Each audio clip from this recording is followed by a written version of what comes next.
Well, it's been 1 year. 1 year to the day since I went in, actually almost to the hour of when I went in for back surgery. And I wanted to give an update. I'm in my office today, but I wanted to give an update on how that year's been, what it was like for those of you who may be facing going through L4-L5 disc surgery. I'll just go back and quickly summarize what happened.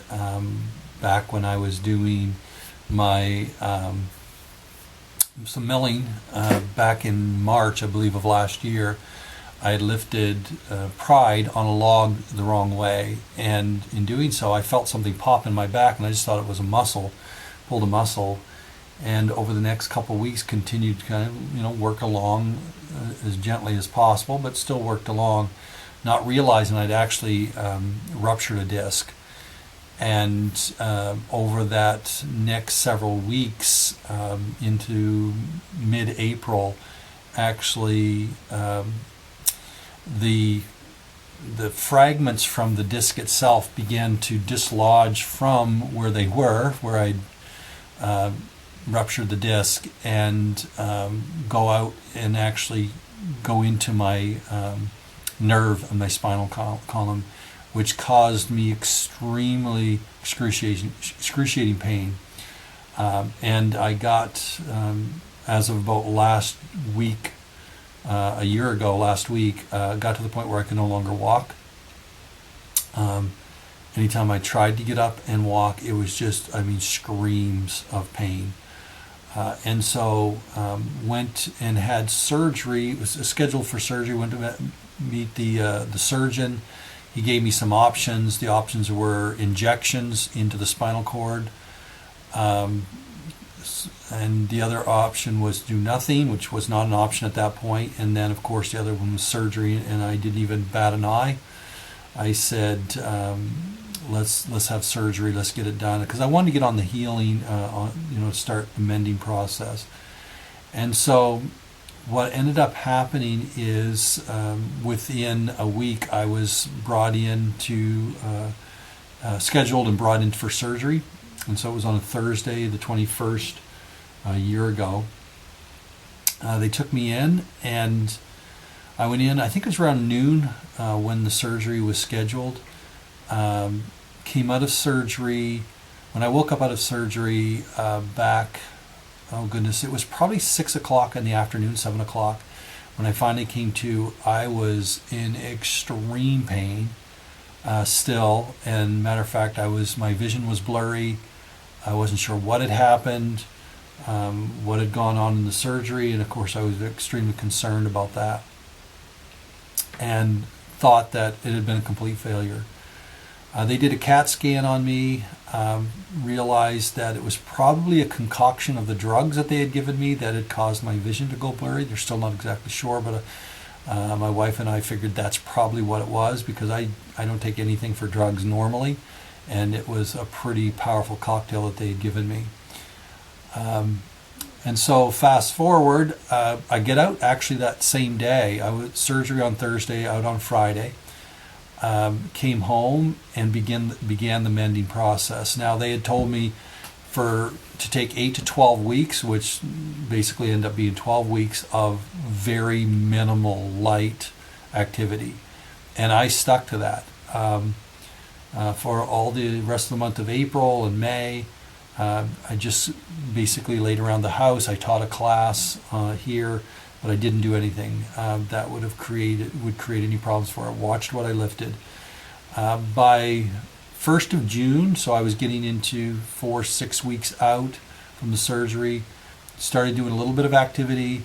You can follow my videos back then. I started just going to the property and kind of tinkering around, not lifting anything, and started cleaning bricks, just sitting in my chair, very gently cleaning bricks for the next several weeks. But as those weeks went on, I could feel myself getting stronger. I went through physiotherapy at the same time towards the end of that summer. So throughout the summer, I just took it easy. May, June, July, I was taking it easy. But by the time I got to August, I was starting to feel, back to the way I normally would feel. I got my strength back, and a lot of it was in the leg, in my left leg, because the nerve damage had left my left leg weak. Of course, the atrophy didn't help either.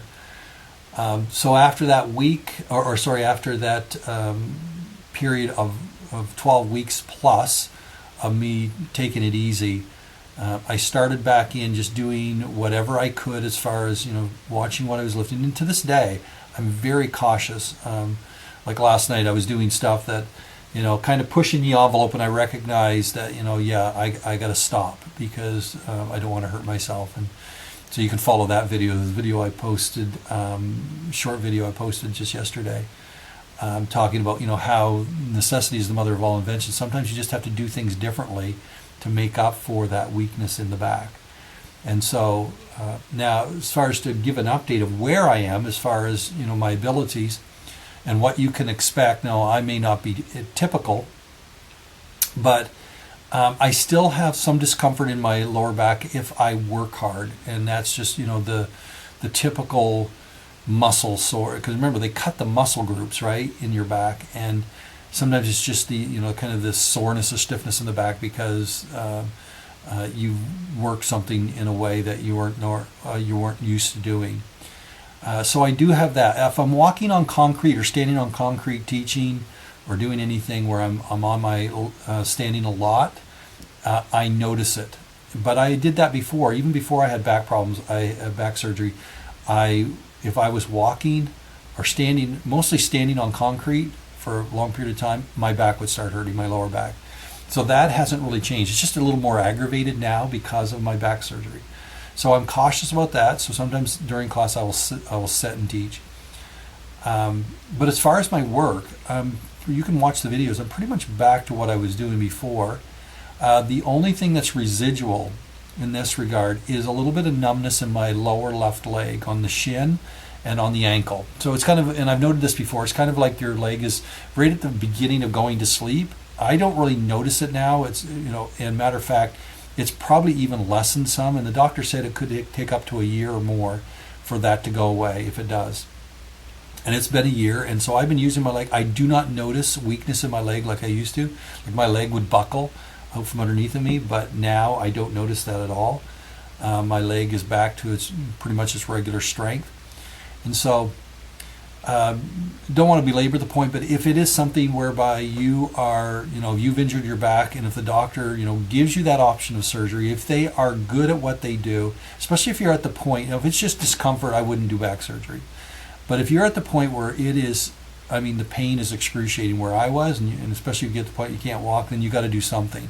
And in my situation, the doctor realized that what had happened is all those fragments from the disc had actually embedded in the nerve, and that was what was causing the pain. And so the initial discomfort immediately after the surgery was from him being in there working around that nerve and removing those fragments. And so since then, like I said, I've only got stronger. And so would I suggest the surgery? If you get the right person, absolutely. It was something I never wanted to have to do as a kind of more physical guy. Is to have back surgery, but I really had no choice. It was either that or not walk and just deal with the pain, and that wasn't an option anymore, especially when you have 5 kids. But it's nice to be able to pick up my kids. It's nice to be able to, get up and walk and move around. Like I said, the only discomfort I have is if I worked a little bit too hard, I sometimes will put a heat pad on it and just and it's more muscular as opposed to discal. So anyway, just a quick update. Just wanted to give you an overview of where I was and what I went through.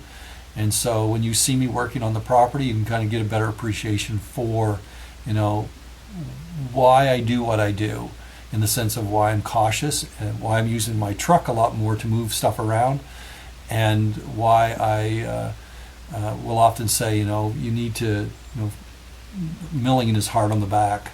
And so you need to keep that in mind, because it only takes a wrong move and twisting at the same time. And that's what I did. I lifted and twisted at the same time with a lot of weight on my back. And that will do it. And I watch a lot of these guys on YouTube. I'm seeing some of these guys doing stuff, and I just cringe, because I'm like, they're not careful, they'll be in my situation.